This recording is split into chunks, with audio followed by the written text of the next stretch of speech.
반갑습니다. 세상이 알려주지 않는 불편한 진실을 전하는 미풍입니다. 오늘은 부산 4세대 아파트 15억 시대 열리나? 저는 15억 시대가 열린다고 보고 있습니다. 어떤 내용인지 한번 보도록 하겠습니다. 아파트 현금으로만 사야 할 판, 현금만으로만 사야 할 판이랍니다. 노원 강서 줄줄이 15억 돌파. 밑에 보시면 노원 구로 강서 대표적으로 서울의 외곽지대 아파트, 외곽지 지역이라고 보면 됩니다. 강남, 비강남 지역인데 신고가 속출했다. 실거래가가 15억을 넘어서 호가는 16억이다. 이렇게 되면은 다음 단계는 여러분들이 예측이 오죠. 부산도 15억 시대가 열린다는 겁니다. 네, 이때까지 계속 그랬습니다. 그래서 서울의 외곽 쪽, 강남 쪽까지는 우리가 지금 당장 따라갈 수는 없어도 부산 아파트가, 그래서 저는 이제 외곽 쪽이 강북 쪽이 올라가면은 항상 키를 맞췄습니다. 그래서 서울이라는 일대 도시, 부산이라는 이대 도시는 파동이 다를 뿐이지 항상 시세의 강도는 거의 똑같이 나타났다. 이 부분을 참고해 보시고 그러면 부산의 4세대 아파트가 15억을 간다고 했죠. 4세대 아파트의 가장 큰 기준을 한번 보겠습니다. 네, 4세대 아파트 같은 경우는 AI라든가 IoT라든가 이런 첨단 기술을 활용해서 거주의 편의성을 높이는 거죠. 그리고 3세대 아파트가 가장 큰 차이점은 3세대 아파트 같은 경우는 조경이라든가 커뮤니티 이런 부분을, 아파트 외적인 부분을 강조를 했다고 하면 4세대 아파트는 아파트 내부의 생활의 거주 편의성을 높이는 것이다. 이렇게 보시면 됩니다. 거기에 따라서 가장 중요한 게 저는 싱크뱅, 음식물 이송 장치입니다. 두 번째가 층고 높이 최소 240 이상 돼야 됩니다. 3세대 아파트까지 보시면은 대부분의 아파트가 230이에요. 너무 좁습니다. 아파트가 개방감이 너무 없어요. 그래서 부산의 아파트들은 전부 다 230이에요. 대부분이 240 이상, 240짜리도 있겠지만 대부분이 240이다, 230이다. 그래서 4세대 아파트는 최소 240 이상이 돼야 되고, 그다음 원목마루는 반드시 또 들어가야 되겠죠. 그래서 1세대, 2세대, 3세대, 4세대가 차이점이 뭐냐? 1세대 같은 경우는 여러분들이 이거는 예전에 아파트 보시면은 엘리베이터 없는 5층짜리 아파트 1세대죠. 70년대 만들어진 아파트. 2세대 아파트들은 이제 등장한 게 중층 아파트 시대가 된 겁니다. 거기서 엘리베이터가 등장했습니다. 네. 그리고 3세대 아파트는 비로소 나타났던 가장 큰 차이점이 지하 주차장이 만들어졌습니다. 이거는 우리가 내진 설계법 이후의 아파트가 되면서 지하 주차장이 생겨났고, 그 다음에 조경, 다음에 커뮤니티가 등장하기 시작했죠. 그래서 아파트의 실제적인 거주 편의성보다는 외부의 편의성을 중시하게 된 겁니다. 지하 주차장이라든가 조경이라든가 커뮤니티 같은 거. 네. 그리고 이제 4세대 아파트는 외부의 변화가 아니에요. 커뮤니티는 오히려 좀 줄이고 있습니다. 이제는. 조경 큰 실생활과 의미 없잖아요. 그래서 4세대 아파트는 비대면 사회가 되면서 최근에 메르스 사태라든가 신종플루, 그리고 현재의 코로나 사태로 이어지면서 내부의 편의성을 강조하게 됐다. 이렇게 보시면 됩니다. 그래서 거기에 따라서 싱크뱅이라든가, 앞전에 나와 있죠. 층고 높이 240. 왜 층고 높이 240이 돼야 되냐? 집에서 거주하는 시간이 많아지다 보니까 층간소음의 문제를 해결하기 위해서는 층고 높이가 240 최소 이상 넘어가야 되고, 거기서 또 원목마루가 들어가게 되는 거죠. 그래서 여기서 또 중요한 게 싱크뱅입니다. 싱크뱅은 음식물 이송 장치라고 해서, 바로 주방에서 음식물 쓰레기를 대문 밖으로 끌고 나가는 게 아니고 바로 주방에서 버리는 장치입니다. 그냥 뚜껑을 열고 그냥 버리면 되는 거예요. 그럼 밑에서 응압장치로 밑으로 지하로 쏘아버리는 장치죠. 해운대에 최초로 적용한 게 3호 가든에서, 아파트는 처음입니다. 부산에서. 싱크뱅이 도입된 거는 2005년도부터예요.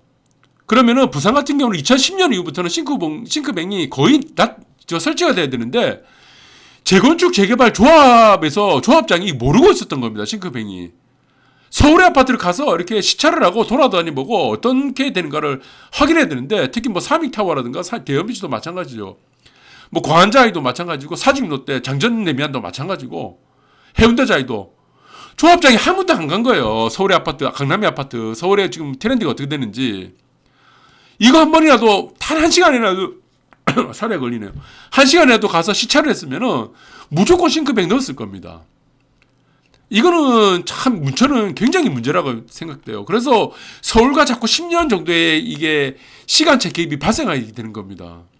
네, 그래서 부산에는 아직도 4세대 아파트가 단 한 군데 없어요. 단 한 군데도. 특히 뭐 삼익타워 같은 경우는 층고 높이 230에다가 네, 샤시도 그냥 뭐 이상한 거 집어넣고 싱크뱅도 조타도 안 했어요. 저는 이거 굉장히 큰 문제라고 보고 있습니다. 안타까워요. 그래서 여기서 보시면은 마찬가지죠. 층고 높이가 여기 있죠. 층고 높이가 기존에는 2.9에서 예, 3 정도였습니다. 그래서 지금 이게 3세대예요. 4세대는 어떻게 됩니까? 이제 층고 높이 밑에 바닥에서 위층의 바닥까지 4세대 아파트 같은 경우는 현재 3.4에서 3.6 그러면은 바닥에서 천정까지 이제 천정고라고 하죠.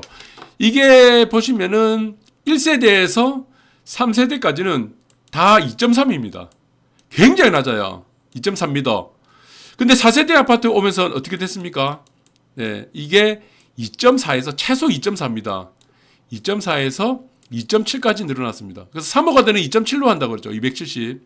네, 그러면은 층간소음이 거의 나오지 않습니다. 네, 이렇게 보셔야 되고, 자, 여기서 또 층고 높이가, 천정고라는 층고 높이가 왜 중요하냐면 개방감입니다. 이게 높으니까, 이게 270이죠. 높으니까 굉장히 개방감이 좋아지죠. 그래서 층고 높이가 또 중요한 이유가 층간소음의 문제입니다. 층고 높이가 높아야지 차음재가 6cm짜리 들어가게 됩니다. 여기서.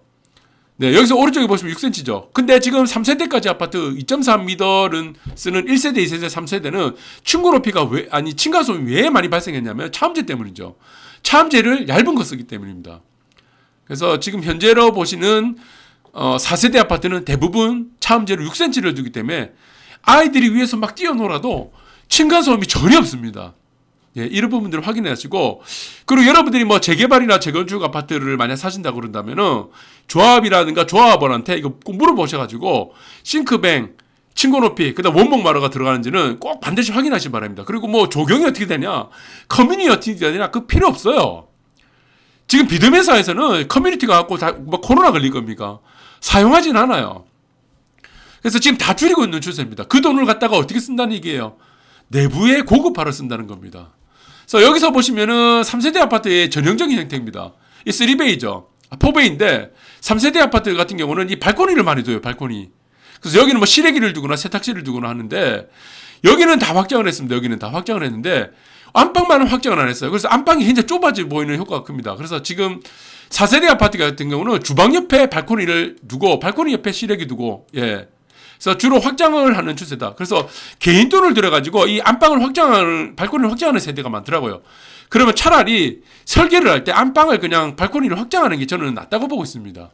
네, 이것도 한번 참고해 보시고 4세대는 주로 이래 많이 가더라고요. 3세대 같은 거 보시면은 여러분들 쉽게 나오죠. 여기는 왜 확장을 했죠? 근데 왜 안방을 확장 안 했죠? 그럼 차라리 거실을 요까지 늘려갖고 거실을 요 정도 늘리고 여기를 차라리 확장이 낫죠. 여기 뭐 실외기실이라든가 이거 발코니를 만들지 말고 그러면 발코니 옆에 또 공간을 하나 만들어가지고 여기 실외기실 놔두면 되죠. 그래서 지금은 주방 옆에 발코니 놔두놓고 발코니 옆에 실외기실을 놔두는 게 추세다. 이렇게 보시면 될 것 같습니다. 그래서 지금 4세대 아파트를 보시면은 침실 옆에 발코니가 아예 다 없죠. 다 확장을 시켜버렸죠. 그리고 주방 있죠.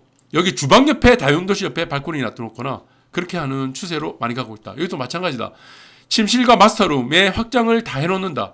그리고 주방 옆에 발코니실을 놔둬놓고 4세대 아파트들의 최근에 어떤 지금 확장된 모습입니다. 최근의 트렌드. 여기서까지 보시면은 다 전부 다 확장을 시켰습니다.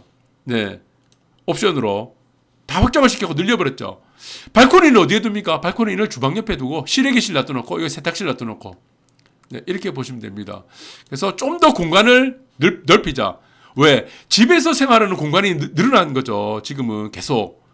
네, 그 부분들이 집에서 내부에서 생활을 거주 편의성을 높이는 방향과 그리고 고급화로 가는 방향으로 많이 커지다 보니까 내부의 실제적으로 생활 공간을 넓히는 쪽으로 가고 있다.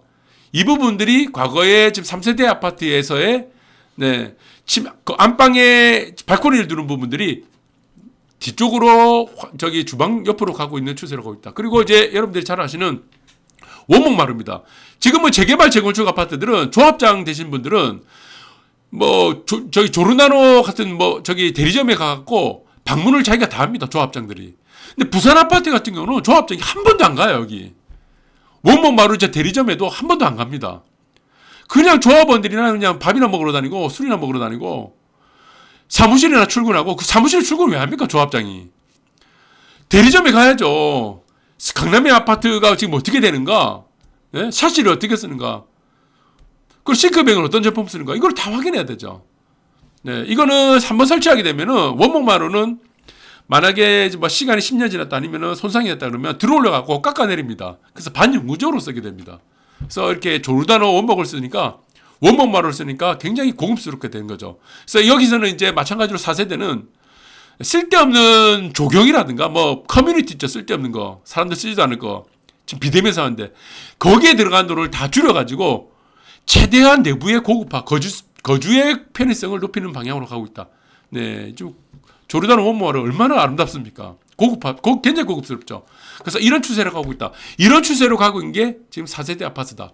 4세대 아파트는 그 전에 1세대, 2세대, 3세대와 가장 큰 차이점은 뭐니 해도 내부에서 생활하는 거주의 편의성이다 라는 부분입니다. 기존에 외부에 뭐 지하주차장, 당연히 지하주차장도 있겠죠. 연결이 되죠. 뭐 커뮤니티가 어떻고 조경이 어떻고 하는 거는 다 3세대 아파트입니다. 그래서 이런 부분을 여러분들이 확인하셔가지고 부산도 이제 4세대 아파트는 15억 시대를 기본적으로 열 가능성이 큽니다. 그래서 여러분들이 아파트를 선택할 때는 반드시 필수적으로 있어야 되는 게 해당 아파트가 싱크뱅이 들어가는가, 층고 높이가 240 최소한 이상이 되는가, 원목마루가 들어가는가, 이 부분들을 꼭 확인해서 네, 선택을 하시기 바랍니다. 자, 오늘 방송 여기까지 하도록 하겠습니다.